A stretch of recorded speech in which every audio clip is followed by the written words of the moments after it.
Friends this is Alok welcome to L and S knowledge hub friends आज गोटे मजादार topic पढ़िबा जेतेबेले भी हम बही पढुचे जेतेबेले इंग्लिश रे कथा होचे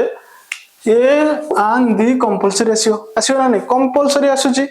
तो ए जो चैप्टर हम रहिला ए एन दी हम कोन कहूचे आर्टिकल कहूचे तो आज ये चैप्टर को एमिति पढ़िबा तमे केबे भी ए चैप्टर को सेमिति पढ़िनो गोटे दिन सब मन रखियो लाइफ रे सबटु मूल्यवान दिन कोन टाइम टाइम जोटी दोच थरे दियो भलो से दियो लास्ट पर्यंत देखो जेमिति जीवन में से टॉपिक टा आउ थरे पढ़िबा को पड़ियोनी तो हमर मोटो कोन गोटे थर पढ़िया मस्त पढ़िया सब दिन पई जेमिति मन रहि जो ठीक अछि तो आज ये चैप्टर टा को पूरा डिटेल्स रे पढ़िया पूरा डिटेल्स रे पढ़िया कोन पूरा डिटेल्स रे चैप्टर टा को पढ़िया जेमिति जीवन सारा और जीवन में केबे भी चैप्टर टा को देखियोनी ठीक अछि फर्स्ट ए आ 1 को बुझिया तापरे टी एच ए वर्ड को बुझिया ठीक अछि फर्स्ट ए 1 को बुझिया ए आउ आन माने कोन ए आउ आन माने गोटे ए आउ आन माने कोन गोटे हम आ कोन कहि परिया 1 ए आउ आन माने कोन गोटे आ कोन कहि परिया 1 तो दीटा को माने गोटे हम कोडी ए लगेबा कोडी आन लगेबा ठीक अछि हम तो आगुरु भावेल जानि छै भावेल कोन भावेल ला कोन हमरो ए आई ओ यू किंतु आमे भावेल अनुसार यान को लगे दोचे किंतु रियलिटी रे गोटे दिनस मन रखियो गोटे एट लिखुची साउंड एट गोटे साउंड लिखुची ओ आ ई ए ओ एटा गोटे थर समस्त पढ़ि दियो ओ आ ई ए ओ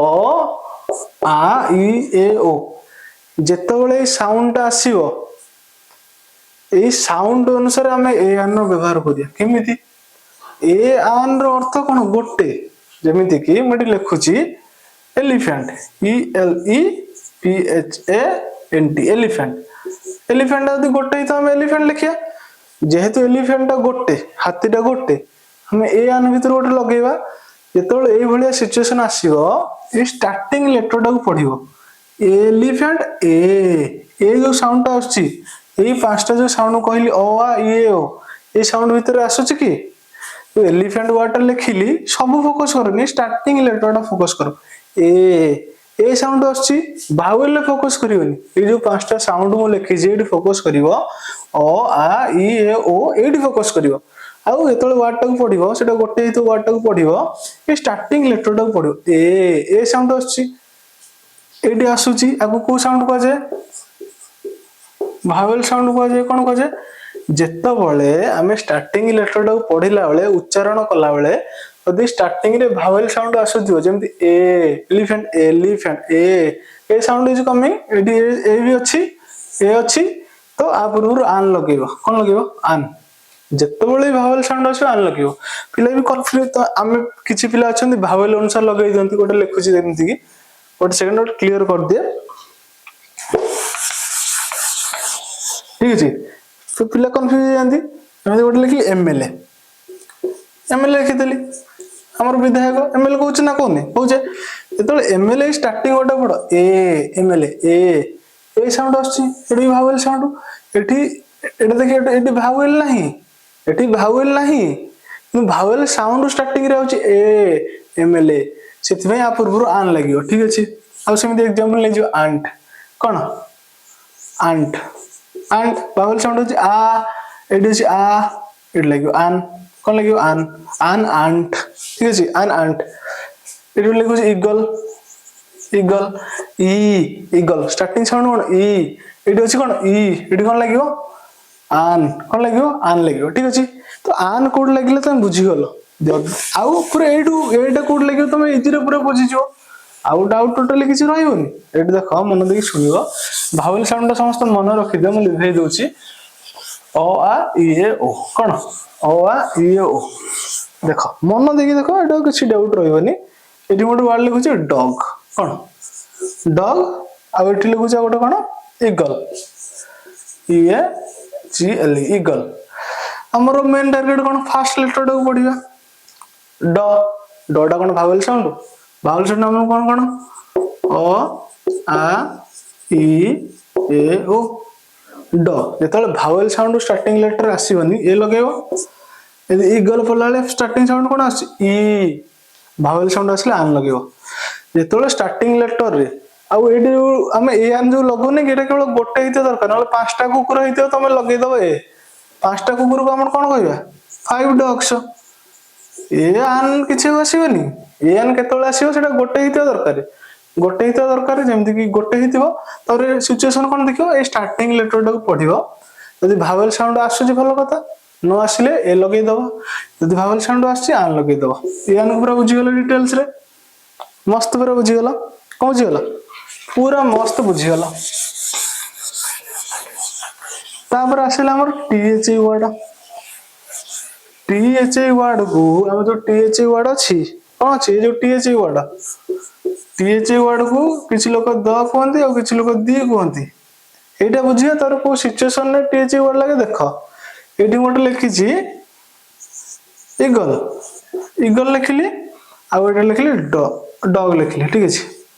যদি ইগল পূର୍ବରୁ THE ওয়ার্ড লেখা ହେଇଥିବ ଆଉ ଡଗ ପୂର୍ବରୁ THE ওয়ার্ড ଲେଖା ହେଇଥିବ, କୋଉଟା କଣ ପଢିବା ସେମ୍ ଥିଙ୍ଗ। ଭାୱେଲ ସାଉଣ୍ଡ ଆମର କଣ କଣ ପୁଣି ଆଉ ଥରେ ଲେଖି ଦଉଛି, ଅ ଆ ଇ ଏ ଓ। ବାରମ୍ବାର କାହିଁ ଲେଖୁଛି ତମ ମନେ ରହିଯିବ। ଯେତେବେଳେ ଷ୍ଟାର୍ଟିଂ ଲେଟର ଭାୱେଲ ସାଉଣ୍ଡ ଆସୁଥିବ, ଯେତେବେଳେ ଷ୍ଟାର୍ଟିଂ ଲେଟର ଭାୱେଲ ସାଉଣ୍ଡ ଆସୁଥିବ ଆଉ ତା ପୂର୍ବରୁ THE ୱାର୍ଡ ଥିବ, ଏଠି ଦେଖ ଭାୱେଲ ସାଉଣ୍ଡ ଆସୁଛି ଇ, ତା ପୂର୍ବରୁ THE ୱାର୍ଡ ଲେଖା ହେଉଛି, ଆକୁ ପଡିବ ଦି। ଆଉ ଯେତେବେଳେ ଷ୍ଟାର୍ଟିଂ ଲେଟର ଭାୱେଲ ସାଉଣ୍ଡ ଆସୁନଥିବ ତା ପୂର୍ବରୁ THE ଲେଖା ହେଇଥିବ, ପଡିବ ଦ। ଆଉ ଥରେ କହୁଛେ ମନ ଦେଇକି ଶୁଣ, ଯେତେବେଳେ ୱାର୍ଡ ର ଷ୍ଟାର୍ଟିଂ ଲେଟର ଭାୱେଲ ସାଉଣ୍ଡ ଆସୁଥିବ ଆଉ ତା ପୂର୍ବରୁ ଲେଖା ହେଇଥିବ THE, ତାକୁ ପଡିବ ଦି। ଆଉ ଯଦି ଷ୍ଟାର୍ଟିଂ ଲେଟର ଭାୱେଲ ସାଉଣ୍ଡ ଆସୁନଥିବ ତା ପୂର୍ବରୁ ଥିବ THE, ତାକୁ ପଡିବ ଦ, ତାକୁ ପଡିବ କଣ ଦ ପଡିବ, ଠିକ ଅଛି ବୁଝିଗଲା। ଆଉ ଥରେ କହୁଛି ଶୁଣ, ସବୁବେଳେ ଟାଇମ ଗୋଟେ ଥର ଦିଅ, ଗୋଟେ ଭିଡିଓ ଦେଖ ଲାଷ୍ଟ ପର୍ଯ୍ୟନ୍ତ ଦେଖ, କଷ୍ଟ ହବ କଷ୍ଟ ହଉ, କିନ୍ତୁ ସବୁବେଳେ ଗୋଟେ ଜିନିଷ ମନେ ରଖିବ, ପୁରା ଲାଷ୍ଟ ପର୍ଯ୍ୟନ୍ତ ଦେଖିବ, ଥରେ ପଢ ଯେମିତି ସେ ଚାପ୍ଟରକୁ ଆଉ ଥରେ ପଢିବନି। ମନ ଦେଇକି ଶୁଣ, ଏଠି ଗୋଟେ ୱାର୍ଡ ଲେଖା ହେଇଛି ଇଗଲ, ଇଗଲ ଷ୍ଟାର୍ଟିଂ ଲେଟର କଣ ଆସୁଛି ଭାୱେଲ ସାଉଣ୍ଡ ଆସୁଛି, ତା ପୂର୍ବରୁ THE ଲେଖା ହେଇଛି, ପଡିବ ଦି। ଆଉ ଯଦି ଷ୍ଟାର୍ଟିଂ ରେ ଭାୱେଲ ସାଉଣ୍ଡ ଆସୁନି ତା ପୂର୍ବରୁ THE ଅଛି, ତାକୁ ପଡିବ ଦ। କୋଉଠି କଣ ଉଚ୍ଚାରଣ କରିବ ବୁଝିଗଲ। ତ କୋଉ ସିଚୁଏସନ ରେ ଏଇ THE ୱାର୍ଡ ଟା ବ୍ୟବହାର କରାଯିବ, ମନେକର ଯେତେବେଳେ କିଛି 2 ଜଣ ଲୋକ କଥା ହଉଥାନ୍ତୁ କି 5 ଜଣ ଲୋକ କଥା ହଉଛନ୍ତି, ଯେତେ ଜଣ କଥା ହଉଛନ୍ତି କିଛି ଫରକ ପଡିବନି। ମନେକର ଏଇଠି 2 ଜଣ ଲୋକ କଥା ହଉଛନ୍ତି, ଠିକ ଅଛି। ଏଇଠି ଜଣେ ଠିଆ ହେଇଛି, ଆ ନା ହେଲା ଏ, ନା କଣ ଏ, ଆଉ ଏଇଠି ଗୋଟେ ଲୋକ ଠିଆ ହେଇଛି, ଆ ନା ହେଲା ବି, କଣ ନା ଆ ନା ବି, କଣ ଦାଦା ଆ ନା ବି, ଠିକ ଅଛି। ଏଇଠି ଗୋଟେ ବ୍ୟାଗ ଅଛି, ଏଠି କଣ ଅଛି, ଏଠି ଗୋଟେ ବ୍ୟାଗ ଅଛି, ଗୋଟେ ବ୍ୟାଗକୁ ଆମେ କଣ କହିବା ଏ ବ୍ୟାଗ କହିବା ନା କହିବାନି, ଏ ବ୍ୟାଗ କହିବା। କିନ୍ତୁ ଯଦି ଏଇ 2 ଜଣ ଲୋକ ଏଇ ବ୍ୟାଗ ବିଷୟରେ କଥା ହଉଛନ୍ତି ଆଉ ସେ ବ୍ୟାଗ ବିଷୟରେ 2 ଜଣ ଜାଣିଛନ୍ତି, ଯେତେବେଳେ କିଛି ଲୋକ କଥା ହଉଛି ଗୋଟେ ଜିନିଷ ବିଷୟରେ, ଆଉ ସେ ଗୋଟେ ଜିନିଷ ହେଇଥାଉ ଗୋଟେରୁ ଅଧିକ ଜିନିଷ ହେଇଥାଉ, ଆଉ ସେ ଜିନିଷ ଭିତରେ ସମସ୍ତେ ଜାଣିଥିବେ, ଯେମିତି ଏଇଠି 2 ଜଣ କଥା ହଉଛନ୍ତି, ଯଦି ଏଇ 2 ଜଣ ଏଇ ବ୍ୟାଗ ବିଷୟରେ ଜାଣିଥିବେ, ସେଠି ସେମାନେ ଏ ବ୍ୟାଗ ନ କହିକି ଦ ବ୍ୟାଗ କହିବେ, କଣ କହିବେ ଦ ବ୍ୟାଗ। ଏଠି ଦ କାହିଁକି କହିଲି, କାହିଁକି ଏଠି ଭାୱେଲ ସାଉଣ୍ଡ ଆସୁନି। ଆଉ ଥରେ କହୁଛି ମନ ଦେଇକି ଶୁଣ, ଯେତେବେଳେ 2 ଜଣ ଲୋକ ବା 2 ଜଣରୁ ଅଧିକ ଲୋକ ଗୋଟେ ଜିନିଷ ବିଷୟରେ ବା ଗୋଟେରୁ ଅଧିକ ଜିନିଷ ବିଷୟରେ କଥା ହଉଥିବେ, ଆଉ ସେଇ ଜିନିଷ ବିଷୟରେ ସମସ୍ତେ ଜାଣିଥିବେ, ସେଇ ଜାଗାରେ ଦ ବ୍ୟାଗ ଲାଗିବ, ଠିକ ଅଛି। ଆଉ ଥରେ କହୁଛି ମନ ଦେଇକି ଶୁଣ, କିଛି ଲୋକ କଥା ହଉଛନ୍ତି, ଏଠି 5ଟା ବ୍ୟାଗ ଅଛି, କେତେଟା 5ଟା ବ୍ୟାଗ, ସେମାନେ କଣ କହିବେ 5 ବ୍ୟାଗସ୍ କହିବେ ନା କହିବେନି, 5 ବ୍ୟାଗସ୍ କହିବେ। ଯଦି ଏଇ କିଛି ଲୋକ କଥା ହଉଛନ୍ତି, ଯଦି ସେ ମାନେ ସେ ବ୍ୟାଗ ବିଷୟରେ ଜାଣିଛନ୍ତି, ସମସ୍ତେ ଆଉ କଥା ହଉଛନ୍ତି, ସେ କଣ ଦ 5 ବ୍ୟାଗସ୍ ନ କହିକି ଦ ବ୍ୟାଗସ୍ କହିଦେବେ, ଠିକ ଅଛି। ଦ ବ୍ୟାଗସ୍ ଏତିକି ଖାଲି କହିଦେବେ। ଆଉ ଥରେ ତମ ଡାଉଟ କ୍ଲିୟର କରିଦଉଛି, ଟିକେ ଡାଉଟ ଆସିବ କିନ୍ତୁ କ୍ଲିୟର ହେଇଯିବ, କିଛି ଅସୁବିଧା ନାହିଁ। ଏଇଠି 2 ଜଣ ଲୋକ ଠିଆ ହେଇଛନ୍ତି, 2 ଜଣ ଏପଟେ ଅଧିକ ନେଇଯା, 3 ଜଣ ଲୋକ ଠିଆ ହେଇଛନ୍ତି, ଠିକ ଅଛି। 3 ଜଣ ଲୋକ ଠିଆ ହେଇଛନ୍ତି, ଏଇଠି ଗୋଟେ ଗଛ ଅଛି, କଣ ଅଛି ଗଛ ଅଛି, ଗୋଟେ ଗଛକୁ କଣ କହିବା ଏ ଟ୍ରି କହିବା ନା କହିବାନି, କହିବା। ଯଦି ଏଇ 3 ଜଣ ଲୋକ ସେଇ ଗଛ ବିଷୟରେ କଥା ହଉଛନ୍ତି ଆଉ ସେଇ ଗଛ ବିଷୟରେ ଜାଣିଛନ୍ତି, ସେମାନେ କଣ କହିବେ ଏ ଟ୍ରି କହିବେନି, ଦ ଟ୍ରି କହିବେ, ଠିକ ଅଛି। ମନେକର ଗୋଟେରୁ ଏଇଠି ଏଇ 3 ଜଣ ଲୋକ କଥା ହଉଛନ୍ତି, ଏଇଠି 3ଟା ଗଛ ଅଛି, କେତେଟା 3ଟା ଗଛ ଅଛି। ଦ ସେମିତି 1 2 3ଟା କିଛି ଦେଖିବନି, ସମସ୍ତଙ୍କ ସହିତ ଆସିପାରିବ, କିନ୍ତୁ ସିଚୁଏସନ କଣ ଥିବା ଦରକାର, ସମସ୍ତେ ସେ ବିଷୟରେ ଜାଣିଥିବା ଦରକାର। ଏଇଠି 3ଟା ଗଛ ଅଛି, ଏଇ 3ଟା ଲୋକ ସେ 3ଟା ଗଛ ବିଷୟରେ କଥା ହଉଛନ୍ତି, ତ 3ଟା ଗଛକୁ ଆମେ କଣ କହିବା थ्री ट्रीज, ठीक अच्छे, थ्री ट्रीज कहवा। किंतु जदि तीन जन लोक से तीन गछ विषय जानते से कौन कहे द ट्रीज, कौन कहे द ट्रीज कति कहे। तो आमे कोडी ए लागियो, कोडी आन लागियो, कोडी द लागियो, दडो केतल द कहवा, कोडी दी कहवा, पूरा डिटेल्स रे बुझिले। कोन बुझिले पूरा डिटेल्स रे बुझिले। मो आशा करछि कि तमरो फ्यूचर रे ए आन आ द बा दी तापर तमरो किछि डाउट रहबनी। खाली गोटे सेंटेंस लिखुछि जोटा तुम कमेंट बॉक्स में लिखि दो। कमेंट बॉक्स में कहीं कहूँ लिखा तुम लिखिदेले मोर जो गोटे डाउट रोचे कि तुम बुझी पार्ल ना सेटा पूरा क्लीयर हो जाए, ठीक अच्छे। और तुम लिखुच ये मन देकी शुण, मन देकी पूरा शुण, ठीक अच्छे। ये मुझे लिखुची एप्पल लिखुची, कौन एप्पल, ये ए लगे ना आन लगे तुम लिख, ये गोटे कैट लिखुची ये लगे ना आन लगे तुम कह कमेंट बॉक्स रे कह। गोटे एप्पल को आम ए आन लगे कह ना आन लगे कहवा, आ गोटे कैट को आम ए लगे कह ना आन लगे कहवा, ये तुम कमेंट बॉक्स रे लिखो, ठीक अच्छे। तो आम सबुदिन गोटे गोटे नुआ वीडियो अपलोड कर तुम देख मन देकी देख, जो वीडियो थोड़े देखीदेल से वीडियोटा कौटी देखा दरकार नहीं। फ्रेंड्स आज ये पुणी देखा गोटे नुआ वीडियो रे, till then take care and bye.